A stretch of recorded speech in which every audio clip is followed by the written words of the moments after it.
और दिल को गहराइयों तक छू जाने वाली। एक बार स्वर्ग में विचरण करते हुए कृष्ण और राधा एक दूसरे के सामने आ गए। विचलित से कृष्ण, प्रसन्नचित से राधा। कृष्ण सकपकाए, राधा मुस्कुराई। इससे पहले कि कृष्ण कुछ कह पाते, राधा बोल उठी, कैसे हो द्वारिकाधीश। जो राधा उन्हें कान्हा कान्हा कहकर बुलाती थी, उसके मुख से द्वारिकाधीश का संबोधन कृष्ण को भीतर तक घायल कर गया। फिर भी किसी तरह अपने आप को संभाल लिया उन्होंने और बोले राधा से, मैं तुम्हारे लिए आज भी वही कान्हा हूं। तुम तो मुझे द्वारिकाधीश मत कहो। आओ बैठते हैं। कुछ मैं अपनी कहता हूं, कुछ तुम अपनी सुनाओ। सच कहूं राधा, जब जब भी तुम्हारी याद आती थी, इन आंखों से आंसुओं की बूंदें निकल आती थी। राधा बोली, मेरे साथ ऐसा कुछ नहीं हुआ। न तुम्हारी याद आई, न आंखों से आंसू बहा, क्योंकि हम कभी तुम्हें भूले ही कहां थे। जो तुम याद आते, इन आंखों में तो सदा तुम ही थे। कहीं आंसुओं के साथ निकल न जाओ, इसलिए रोते भी नहीं थे। कान्हा, प्रेम से अलग होने पर तुमने क्या खोया, इसका एक आईना दिखाऊं तुम्हें।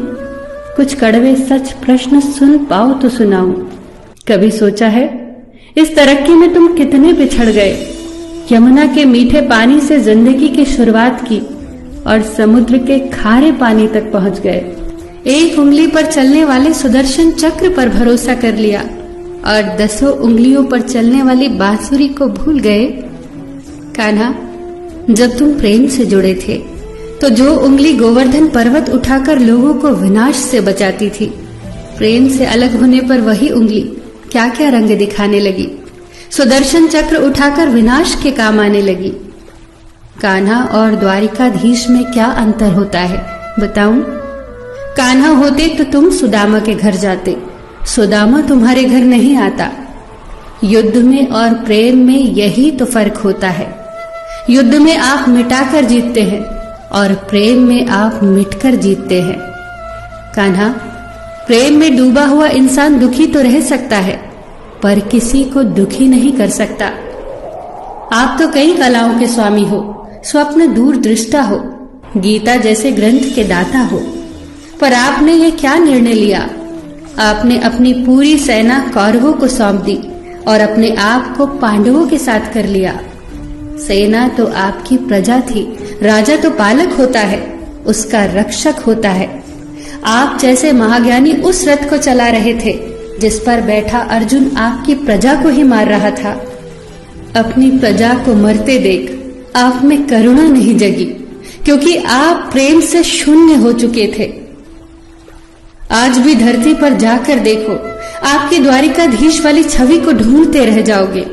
हर जगह, हर मंदिर में मेरे ही साथ खड़े नजर आओगे। मैं जानती हूं कान्हा, लोग गीता के ज्ञान की बात करते हैं, उसके महत्व की बात करते हैं, पर धरती के लोग युद्ध वाले द्वारिकाधीश पर नहीं, प्रेम वाले कान्हा पर भरोसा करते हैं। गीता में मेरा दूर दूर तक नाम नहीं है, पर आज भी लोग उसके समापन पर राधे राधे कहते हैं। ये कहानी काल्पनिक जरूर है, पर इसके भीतर छिपी सीख बहुत महत्वपूर्ण है। श्री कृष्ण के पास कभी किसी प्रश्न का उत्तर ना हो, ऐसा तो हो ही नहीं सकता, परंतु राधा द्वारा लगाए गए प्रश्न चिन्हों पर कान्हा मौन रहे। यही तो है प्रेम में समर्पण का भाव।